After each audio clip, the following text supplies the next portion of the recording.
Hello నమస్తే. రఘురామకృష్ణంరాజు గారి మీద ఎవరో రాళ్ళేశారట. ఎందుకు రాళ్ళేశారు? శ్రీరామనవమి రోజు గుడికెళ్తుంటే రాళ్ళేశారు. అంతవరకే సరే, ఎవరు రాళ్ళేస్తే పోలీసులు సీసీ కెమెరాలు అలా ఉంటే పోలీసు వ్యవస్థ వాళ్ళ పని వాళ్ళు చేస్తాయి. చట్టం తన పని తను చేసుకుంటూ పోయింది. కానీ ఈయన మీడియా ఛానల్లోకి వచ్చి హిందూ ముసుగులో ఉన్న క్రైస్తవులు, ఆయన లైఫ్ అంతా ఒకటే సింగిల్ టార్గెట్, రఘురామకృష్ణరాజు గారిది. దళిత క్రైస్తవులు ఆయన టార్గెట్. హిందూ ముసుగులో ఉన్న క్రైస్తవులు నా మీద రాళ్ళు వేశారు, ఎందుకు వేశారు అని ఆయన చెప్తున్నాడు. సరే, ఆ వీడియో విందాం. ఆయన ఏదో ఛానల్లో మాట్లాడుతున్నాడు, వీడియోలో విందాం. ఆ విషయం ఒకటి మాట్లాడదాం. రెండోది, ఇదిగో జాషువా చేగూడి అట ఇతని పేరు, జాషువా డానియల్ చేగూడి అట. ఇతను ఒక వీడియో పెట్టాడు. ఇతను ఏమైనా వీడియో పెట్టాడంటే, మనం నేను వచ్చిన సుప్రీంకోర్టు జడ్జిమెంట్ ఉంది కదా, మనం దాని విషయం 4 వీడియోలు పెట్టాము ఇప్పటికి. ఇది 5వ వీడియో 4వ వీడియో ఆ టాపిక్ మీద. ఇతను ఒక వీడియో పెట్టి ఏం చెప్తున్నాడంటే, ఇతను అడ్వకేట్ అట. ఇప్పుడు మనం ఎందుకు ఎవరేసారు కోర్టులో అంటున్నారు కదా, ఇతనేనట వేసింది. ఇతను వేసాడట కోర్టులో. ఇప్పుడు జడ్జిమెంట్, ఇతనికి వేసిన కోర్టులో జడ్జిమెంట్ వచ్చింది. ఇతను ఒక పెద్ద విషయం చెప్పాడు. ఇతను ఏం చెప్తున్నాడంటే, అసలు నేను పిల్లేయలేదు, నా తరపున ఎవరో ఫోర్జరీ చేసేసారు అని ఒక పెద్ద ఆరోపణ చేశాడు ఇతను. ఆ 2 విషయాలు మాట్లాడదాం ఇప్పుడు. ఓకే, ఫస్ట్ ఇతని ఆరోపణ ఏంటి చూద్దాం. మనం 2 రోజుల నుంచి సెన్సేషన్ అయింది, దేశవ్యాప్తంగా రచ్చరచ్చ అయిపోతుంది. దేశవ్యాప్తంగా రచ్చరచ్చ అయిపోయి, ఇదేంటి ఎవరాబాయ్ కోర్టుకి వెళ్ళింది ఎవరు, మీరు అలా పాస్టర్లు కోర్టులకు ఎందుకు వెళ్ళారు, కోర్టులకు వెళ్తే మరి ప్రాబ్లం అయింది కదా, ఎందుకంటే 1950 షెడ్యూల్ కేసు ఆర్డర్ ఉంది కదా అని మనం అంటున్నాం కదా. ఇతను చెప్పిన ప్రకారం ఒకసారి వినండి, ఆయన ఏం చెప్పాడు వినండి. చూడండి, ఇదిగోండి, మీరు గమనించండి. ఇది నేను మీకు చూపిస్తున్నాను మరలా ఫస్ట్ నుంచి. ఇది గౌరవ సుప్రీంకోర్టు యాప్ కదా. చూడండి, మీ ముందు ఓపెన్ చేస్తాను.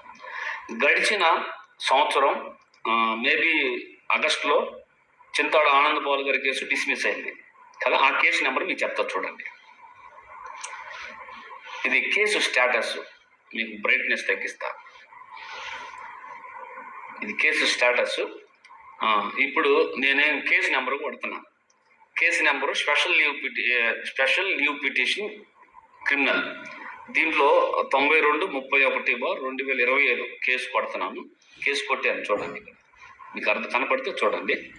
ఇప్పుడు నేను దీని స్టేటస్ చూస్తున్నా. ఇదిగో ఈ స్టేటస్ వచ్చింది కదా. ఈ స్టేటస్లో ఏముందో నేను చదువుతా వినండి ఒకసారి. పూర్తి వివరాలు రేపిస్తాం మళ్ళీ.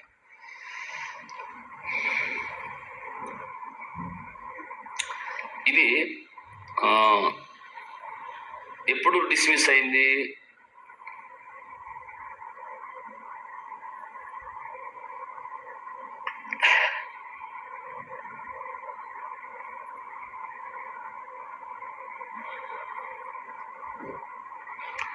లాస్ట్ ఇయర్ మీకు డిస్మిస్ అయింది గుర్తుంది కదా. అది నేను వీడియోకి మాట్లాడే. లాస్ట్ ఇయర్ డిస్మిస్ అయింది, కేసు డిస్మిస్ అయింది కదా. వినండి, జాగ్రత్త వినండి, కొద్దిగా ఫాస్ట్ గమనించాలి, అందరు గమనించాలి. చింతాడ ఆనంద్ పాల్ గారి కేసు మే నెలలో గౌరవ ఆంధ్రప్రదేశ్ రాష్ట్ర హైకోర్టులో డిస్మిస్ అయింది. దానిని సుప్రీంకోర్టు ఛాలెంజ్ చేసినప్పుడు 6వ నెలలో నెంబర్ అయింది, 8వ నెలలో బెంచ్ మీదకి వచ్చింది. 8వ నెలలో మేబీ గౌరవ సుప్రీంకోర్టు వారు ఈ కేసును డిస్మిస్ చేశారు, జరిగింది. ఓకేనా, డిస్మిస్ అయింది. ఇప్పుడు డిస్మిస్ అయితే ఇప్పుడు చూడండి, నేను మీకు ఇంకోటి చెప్తా. ఇప్పుడు ఏ కేసులో జడ్జిమెంట్ ఇచ్చారో మీకు చెప్తా. ఎప్పుడు డిస్మిస్ అయింది గుర్తుపెట్టుకోండి, 2025లో డిస్మిస్ అయింది. రేపు పూర్తి ఇస్తాను నేను దీని విషయం మీద. గమనించండి. ఇప్పుడు criminal appeal number 1580/2026 Chintada Anand Paul. ఇదిగో ఇప్పుడు ఈ నెంబరు మీరు చూడండి ఒకసారి, నేను చెప్తాను. ఇప్పుడు ఈ కేసు నెంబర్ చెప్తాను. Criminal appeal number 1580/2026. Note this point. Criminal appeal number 1580/2026.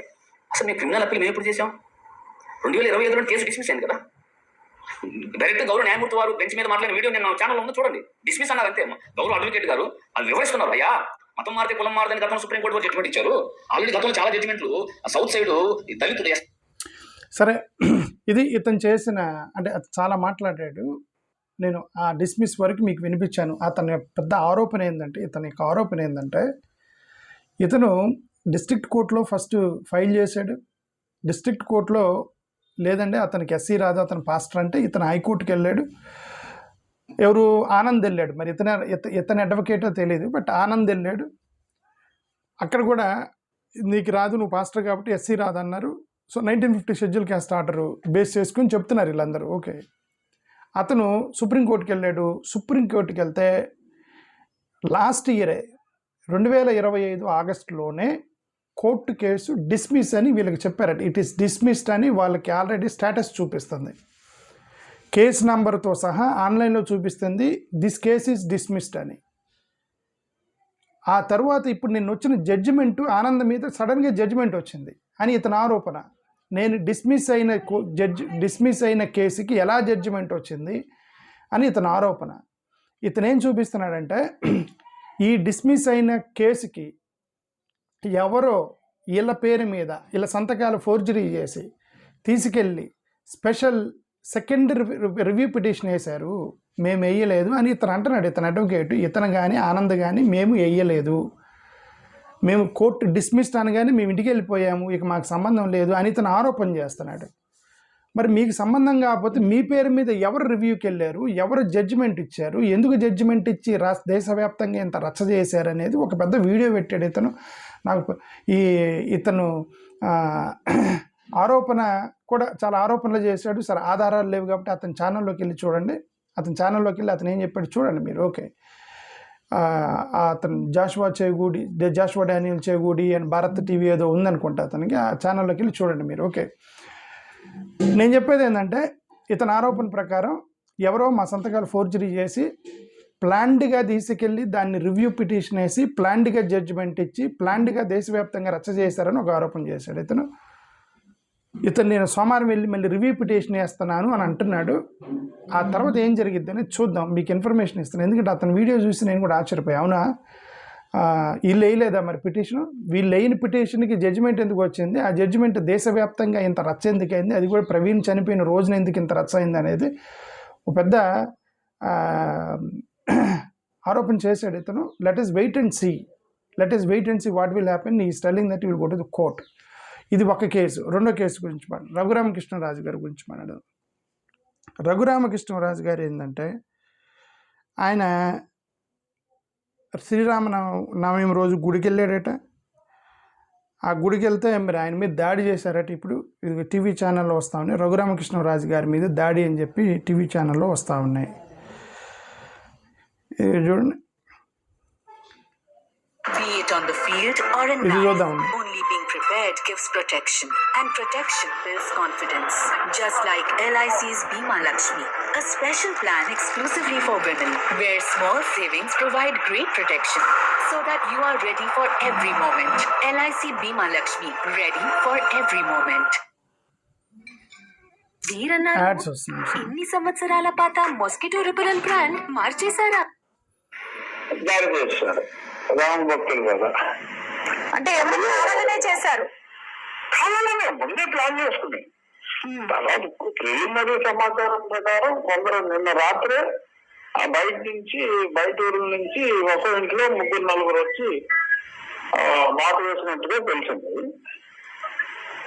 ఇది ఒక విరామనామ రోజు 100 సంవత్సరాల్లో చరిత్ర ఉన్న రామాలయంలో కూడా వెళ్ళి పూజ చేయడానికి వీలు లేదు, చేస్తే చంపేస్తామనే దారుణమైన పరిస్థితికి వచ్చారంటే ఇక్కడ చాలా అప్రమత్తం అవ్వాల్సిన అవసరం ఉంది.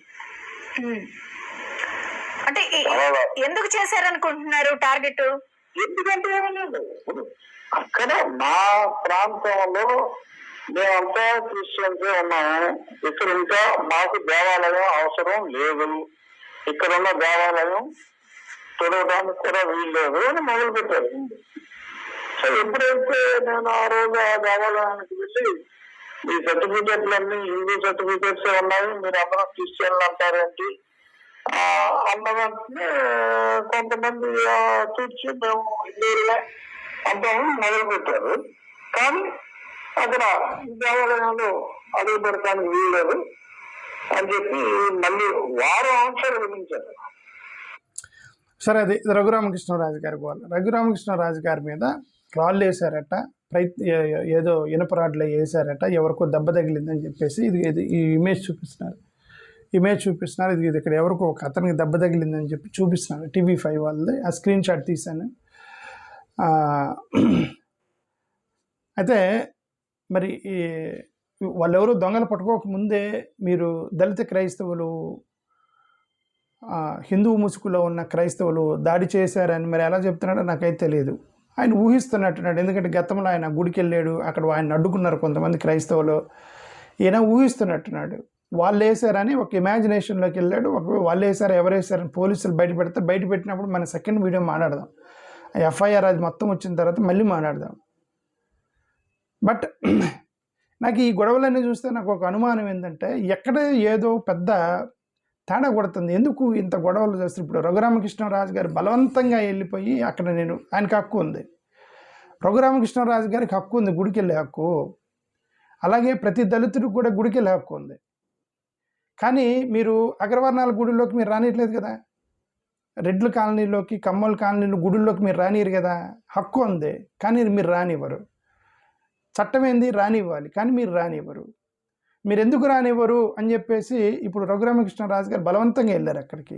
రేపొద్దున దళితులు, మాలోళ్ళు, మాదిగలు వీళ్ళందరూ మమ్మల్ని ఎందుకు గుడులకు రానివ్వరని ఇలాగ బలవంతంగా రెడ్ల కాలనీలో ఉన్న గుడులకి, కమ్మల కాలనీలో గుడుల్లోకి వస్తే అక్కడ మరణ హోమాలు జరుగుతాయి కదండి, కొడతారు కదా. వాళ్ళంతా బలహీనులు ఎవడు ధైర్యం చేసి వెళ్తాడు?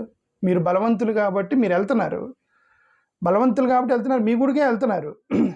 నేను మాట్లాడేది కూడా దళితుల గురించి మాట్లాడుతున్నా. హిందూ దళితులే బలవంతంగా అగ్రవర్ణాల దగ్గర ఉన్నటువంటి గుడుల్లోకి బలవంతంగా వెళ్తే ప్రతి దళిత కాలనీల్లో అది చట్టం కదా, వివక్ష చూపించకూడదు కదా అని వీళ్ళు కూడా మొదలెడితే వీళ్ళు ఊరికే చెప్తున్నారు. ప్రయత్నం చేయండి. అంబేద్కర్ గారు చేశారు, టెంపుల్ ఎంట్రీ మూవ్మెంట్ అని అంబేద్కర్ గారు చేశారు. ఇప్పుడు దళిత కాలనీలో ఉన్నటువంటి ప్రతి వాళ్ళు మీరు కూడా టెంపుల్ ఎంట్రీ మూవ్మెంట్ చేయండి. టెంపుల్ ఎంట్రీ మూవ్మెంట్ చేసి ఒకసారి టెస్ట్ చేయండి. నేనేమంటా, మీరు దళిత కాలనీలో ఉన్న వాళ్ళు మీరందరూ టెంపుల్ ఎంట్రీ మూవ్మెంట్ మా అంబేద్కర్ గారు చేశారు, మనం ఎందుకు చేయకూడదని చెప్పి మీ గ్రామంలో ఉన్నటువంటి రెడ్లి కాలనీలో కానీ, కమ్మోల్ కాలనీలో కానీ ఉన్నటువంటి గుడుల్లోకి ప్రవేశించడానికి మీరు ప్రయత్నం చేయండి. 100% అడ్డుకుంటారు మిమ్మల్ని. వీళ్ళు ఊరికే బయటకు వచ్చి చెబుతున్నారు అంతే, బయటకు వచ్చి మా మతంలో అది ఏం లేదని చెబుతున్నారు ఊరికే. బట్ మీరు ప్రయత్నం చేయండి. నేను ఎవరో మా వాళ్ళు ఒకరు ఫోన్ చేసి, అన్న ఏందన్నా మనకు స్వేచ్ఛ లేదు, ఏం లేదన్న అంటే, అవును మీరు ప్రయత్నం చేయండి బా. మీ గ్రామంలో మేము 10-15 మంది కలిసి మీరు వెళ్ళండి. మీ గ్రామంలో ఒకసారి టెస్ట్ చేయండి, కెమెరాలు పట్టుకొని పోండి, ఫోన్లో అవన్నీ పట్టుకొని పోయి చూడండి, లోపలికి వెళ్ళి మిమ్మల్ని అడ్డుకుంటే తీసుకొని సోషల్ మీడియాలో పోస్ట్ చేయండి, అది వాళ్ళు అడ్డుకున్నారండి గుడ్లకు వస్తుంటే అని చెప్పాను వాళ్ళకి నేను. ఓకే, మరి దాన్ని రఘురామకృష్ణరాజు గారు ప్రాక్టీస్ చేస్తున్నారు, మామూలు ప్రాక్టీస్ చేయట్లేదు. రఘురామకృష్ణరాజు గారు ఇలా కెమెరాలు అవన్నీ పెట్టుకుని పోతున్నారు, వెనక నుంచి తీస్తున్నారు. ఇక్కడ మీరు ఎందుకు గుడిలో, ఇక్కడ ఎందుకు మా గుడులు కట్టనివని అంటున్నారు. అదంతా బలవంతంగా చేస్తున్నారు. ఎందుకంటే రఘురామకృష్ణరాజు గారికి ఆయన ఎమ్మెల్యే, ఇప్పుడు గతంలో ఎంపీ, ఇప్పుడు ఎమ్మెల్యే, అధికార పక్షానికి సంబంధించిన వాడు. పోలీస్ వ్యవస్థ మొత్తం ఆయనకి అండు ఉండిద్ది. దళితులకి ఎవడు ఉంటాడంట? దళిత సమాజానికి ఎవడుంటాడంట? ఎవడుంటాడు? ఎక్కువ మాట్లాడితే కొట్టేస్తారు వాళ్ళు పోయి.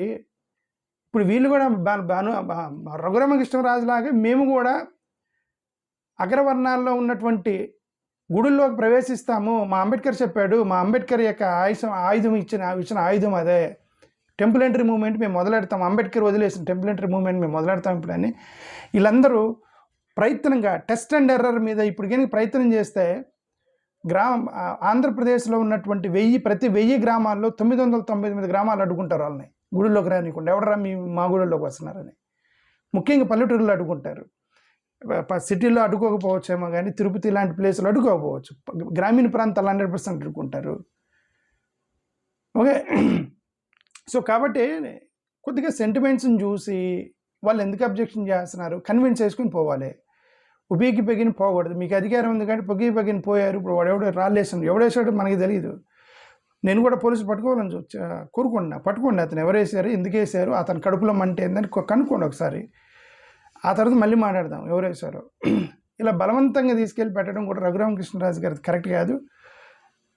నేను అదే చెప్తున్నాను, మీ దగ్గర వ్యవస్థలు ఉన్నాయి కాబట్టి, మీ దగ్గర బలం ఉంది కాబట్టి, ఎంపీలు కాబట్టి, ఎమ్మెల్యేలు కాబట్టి, పోలీసు వ్యవస్థ ఉంది కాబట్టి, అధికార పక్షం ఉంది కాబట్టి మీరు పోతున్నారు. దళితులు చేయలేరు. బలవంతం చేయడానికి వాళ్ళకు కూడా మనసులో చాలా ఉంటాయి.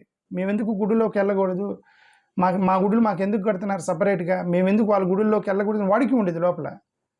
నేను ఎందుకు ఊరు బయట ఉండాలి, నేను ఎందుకు మధ్యలో ఇల్లు కట్టుకోకూడదు వాడికి ఉండేది మధ్యలో. ఆ కోరికలన్నీ తీర్చాలి అంటే మీ పెద్ద రచ్చ అయిపోయింది, దేశమంతా రచ్చ అయిపోయింది. దళితుడికి ఉన్న ప్రతి కోరిక తీర్చాలంటే మీకు రచ్చ అయిపోయింది, దేశం అల్లకొల్లోలం అయింది. ఎందుకంటే వాడు మనసులో కోరిక ఏంటంటే ఇటు పక్క బ్రాహ్మణులు, ఇటు పక్క కమ్మోళ్ళు, ఇటు పక్క రెడ్లు, ఇటు పక్క కాపులు, మధ్యలో నా ఇల్లు ఉండాలని వాడు కోరుకుంటాడు. వాడు ఉండనిస్తారా? ఈ నలుగురు ఎక్కడా లేరు, తీసి ఊరు బయట పడేశారు కదట. అది జరగదు కదా, ప్రాక్టికల్ ప్రాబ్లం కదా. మీరు ఇవాళ వాళ్ళు అర్థం చేసుకున్నారు కదా, సరేనా ఎందుకు వాళ్ళు రాని అన్నారు, పక్కన ఉన్నారు, ఊరు బయట ఉన్నారు కదా. అలాగే వీళ్ళు అబ్జెక్షన్ చేసినప్పుడు రఘురామకృష్ణరాజు గారు ఆలోచించి ఏందయ్యా అని కన్విన్స్ చేసుకుని పోవాలి కదా. ఓ పీకిన పోయేది అధికారం ఉందని, అది కరెక్ట్ కాదని నా ఉద్దేశం. ఇదే పని దళితులు కనుక ఒక 100 మంది కలిసి గుడిలోకి వెళ్ళటానికి ప్రవేశిస్తే అక్కడ గొడవలు అవుతాయి అంటున్నా. నాకు ఒకటి చెప్తే నేను అదే చెప్పాను, మీ ఎల్లండి రాబాయ్ ప్రతిసారి రానిట్లేదు మీరు చెప్పడం ఎవరు రానిట్లేదు అని చంద్రబాబు నాయుడు గారు అంటే ఒకసారి అన్నాడు. ఎవరు అడుగున్నారు దళితుని గుడిలు రాకుండా అని అన్నారు కదా చంద్రబాబు నాయుడు గారు ఒకసారి. సాక్షాత్ ముఖ్యమంత్రి గారే అన్నారు, రాజ్యాంగంలో రాశారు, అంబేద్కర్ గారు చెప్పారు, మోడీ గారు చెప్పారు, మా దగ్గర అలా వివక్ష ఏం లేదని సనాతన ధర్మం చెప్తుంది. ఈ మధ్య అందరూ మారిపోయామని చెప్తున్నారు. ఒకసారి మీరు ప్రయత్నించండి రాబాయ్, మీరు ఊరికే ఎందుకు పొదుగుకులు వచ్చి మమ్మల్ని రానిట్లేదు అంటారు. ఒక 10-15 మంది పోయి వెళ్ళండి, ఒక టెస్ట్ అండ్ ఎర్రర్లో మీరు గుడిలోకి వెళ్ళటానికి ప్రయత్నం చేయండి, కెమెరాలు అవి పట్టుకొని. అడ్డుకుంటారు లేదు చూడండి అని చెప్పాను. మరి వాళ్ళు ఇష్టం చేస్తారా లేదు. థ్యాంక్ యూ, నమస్కారం. ఈయన ఎఫ్ఐఆర్ వచ్చినాక మళ్ళీ మాట్లాడదాం. Thank you.